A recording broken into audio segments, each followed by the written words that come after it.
Hi, I'm Lane, and welcome back to my channel. It's been a while. Hold on one moment. Oh, perfect. I'm centered. Well, the camera is perfectly aligned straight. So, what have I been up to? Well, a lot.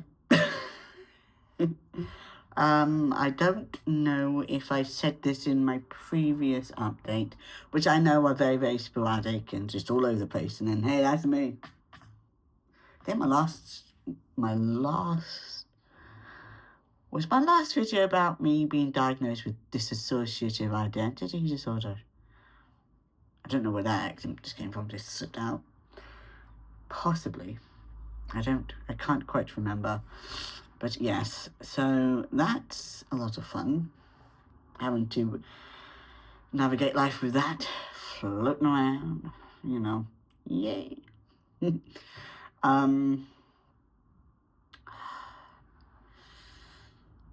Since that happened, since I got that diagnosis, I went to my gender,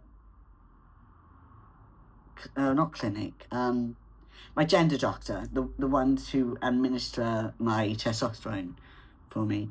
And I asked them, is it possible for me to see about getting a hysterectomy? Because you probably don't know this. Those who know me very well will know this, but I've never truly wanted kids. When I was with my partner, I said, yes, I'd have kids. I'm not carrying them. But upon reflection, I think I was just caught up in the whole thing. Like, I wanted someone, how do I put this without sounding like an absolute, there's no way to do it, is there? Sorry, I yawned. I think I got caught up and I wanted to please my partner and give my partner what they wanted over what I wanted. It was like very much all for them. And that's not how relationships work. And since the ending of that relationship, I have come to the realization, I already knew that I was asexual. I've known that for a very long time. And then I came to the realization I was actually also aromantic, because while me and my partner were together, we weren't romantic enough. Like, my partner wanted things that I couldn't give to them. I keep saying my partner, my ex-partner, I couldn't give to them what they wanted. They wanted certain things from the relationship, affection. And I can't give infection. Infection? Now I'm down with the sickness, aren't I? I can't give affection to people. I don't like being touched. I can just about stand having a hug, but only from people I've known for like over 10 years plus. Most of the time I'm all, don't touch me because I don't want to be touched. Leave me alone. I've never liked being picked up. And as a short person, people tend to be like, oh, I'm just like, pick me up. You will regret it. Trust me.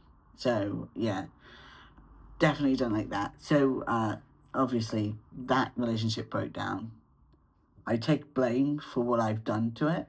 I take full blame and responsibility. But I never really did want kids. Even when I was a kid myself, I was very much no kids. No kids. So I went to my gender doctor and I said, would it be possible to look into how to get a hysterectomy? And the head nurse, I should say, said, I'll look into it. So she spoke to the actual doctor, because I go to the nurse, not the doctor, for my injections, because there's no need for the doctor to like interfere or anything. It's just routine at this point. And I was like, he's gonna get it done. And the doctor sent off a referral to the...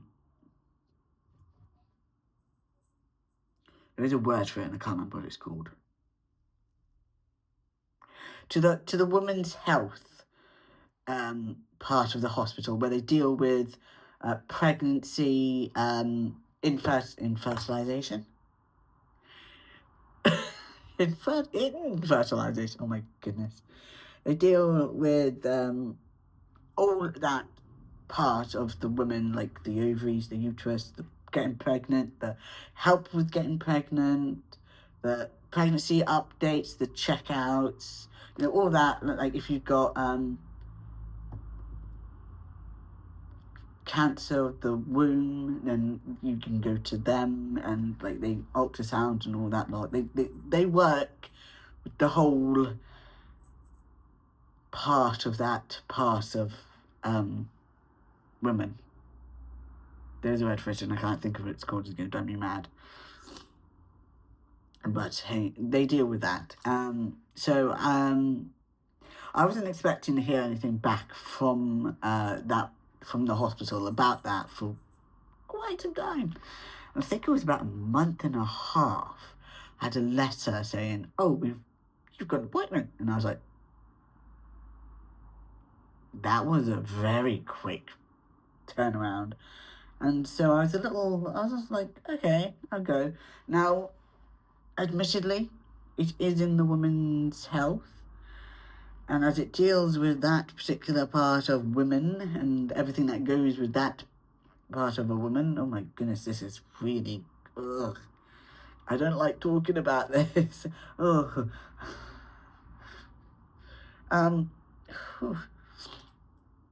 Because it deals with all that. Naturally, I was in a waiting room full of women. A couple of men, but mostly women. And I did disassociate at one point. Well, no, not at one point, quite a lot of points. So they ran late with my appointment. And to be honest, appointments are extremely rare and hard to keep to exact, unless you work in something like psychiatry or that kind of thing where you literally only have XYZ, XYZ, XYZ, like routine only, then it can do that. But yeah, there are other professions that do that in the medical world. I just remembered psychiatrists and psychiatry because that's what I'm learning. That's what I'm learning at the moment. So yes, so that was going through that. I got called in, women doctor, don't mind. It was originally going to be a man doctor, but a male doctor, I should say, a female and male doctor. But he is actually retiring, although I think he is now since retired. So she got drafted in to help with the caseload. She was originally meant to be given a lecture, because she is a teaching professor, a teaching doctor, a professor teaching doctor. Oh my goodness. She's a... I give up. I'm sorry, you want again. But yes, so she... wow, I really am rambling, aren't I? So she was drafted in to help with the caseload. She went through, like, oh, you've asked for referral. Is there anything, like, how does your autonomy and your gender conflict? What, like, basically, how bad is your dysphoria about the whole internal workings of that part of the body? Whew. Now that was not only hard to talk about, because I had to focus my mind on what it feels like on a daily basis, but I was also talking to someone who had the potential to literally This is my cat. Yes, that's his backside in the frame. She literally had the authority to basically say yes or no to whether I could get a hysterectomy or not. I don't think they would say no, to be honest. But like my brain was like, there is a chance that they'd be like, oh yeah, we can put you on the waiting list and X, Y, and Z, and it'd be like 4 years or something. I'd be like, oh, no. But at the end of it, she goes, I'm going to go and talk to the doctor, the one that I was supposed to be seeing, who's retired, and see if he has any questions he wants to ask you, and if he thinks it's okay to put you down on the waiting list for a complete hysterectomy, as in I will be losing, I shouldn't have had them in the first place. I will be removing the ovaries and the whole uterus, and not uterus, the whole womb and everything. So that'll be gone. It'll be a barren wasteland. That's the kind of fun. So yeah, I was a little concerned about it, but she goes, nope, you can be put down on the waiting list. I'm sorry, my cat is playing around and it's stressing me out because I don't know what he's doing. One moment. Hi. She was like, yes, you can be put on the waiting list. And she said she doesn't know how long the waiting list will be, but give the cat a couple of treats. But you're on the waiting list. So whenever your name gets to the top, we'll send you a letter with an appointment of when your surgery is to do and X, Y, and Z and blah, blah, blah. Which is why I haven't talked about it, but most of, if not all of, apart from 1 and 2, my facial piercings, besides my ears, have been removed. Because I am waiting for a surgery, I didn't ask if I needed to remove my piercings, but considering that it's a surgery, I should make sure I don't have them. Because I don't want to be fiddling around with like getting retainers and stuff like that before the surgery and just stressing out, because the surgery's going to stress me out enough anyway. So I made the executive decision to remove. I can always get them back in, however, they have been removed. For now, potentially. They might come back, they might not, I don't quite know. And yes, I have no eyebrows. I have also started shaving my eyebrows. Now you can see that they're growing back in, so I need to shave them again today, as with my head, because my hair is growing. Honestly. But yes. So that's an update. I am waiting for an appointment for a full-on hysterectomy. I am also going to be, next year, it'll be 2 years on the waiting list. Ooh. 2 years on the waiting list. I am so sorry. One moment. I am also going to be 2 years on the waiting list for lower surgery. No update on that yet, but then again, I am on the waiting list of the waiting list. So I'm not expecting any updates for, well, some time. But hey. So what else has been going on in my life? Well, I'm doing year 1 of psychology. That's going to be, that is a lot, but I'm confident I can do this. I'm pretty confident in my skills and my ability to retain information. I'm still waiting to get a ADHD diagnosis. However, a lot of people will definitely be able to tell that, yeah, your boy got something along those lines. So, just had an email. Excuse me. Skadoosh. Not going to answer that here. But My cat has vanished. That's never a good sign. So yes, also next month I will be 4 years on testosterone. 4.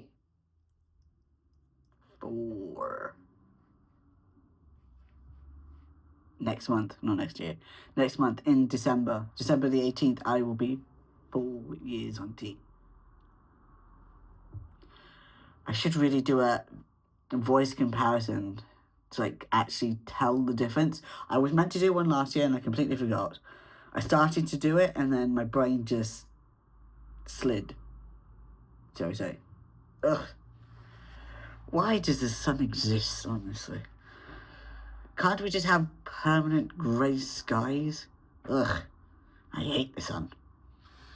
I'm trying to stay as in the shade and in the shadow as possible. But yeah. That's the most, if not all of my updates that I can do.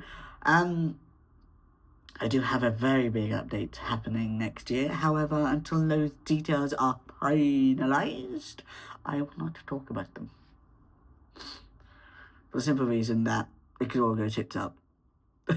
It won't go tits up, but there is a possibility it could.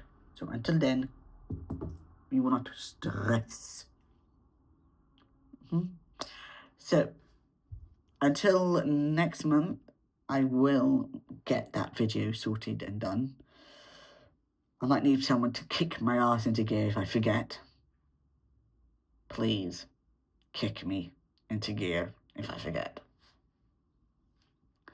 But until then, I will see you in the next video. So, look after yourselves, look after your mental health, and look after your physical health and your sexual health. Please, look after yourself. Drink fluids, preferably water, or maybe even a fizzy drink such as Coke or something. Alcohol, yeah, here and there. Don't rely on it though, please. Eat some food, stay hydrated, stay fed, have sustenance, and my cat has a habit of always wanting to be in frame. I will, however, show you my cat. Uncle. There he is. There's my boo-boo. Up. Come on, in frame. Let's spin you back around because he's right here. I'll go. Face up. I'll go. Here's a good boy. Oh, look at that face. Peace.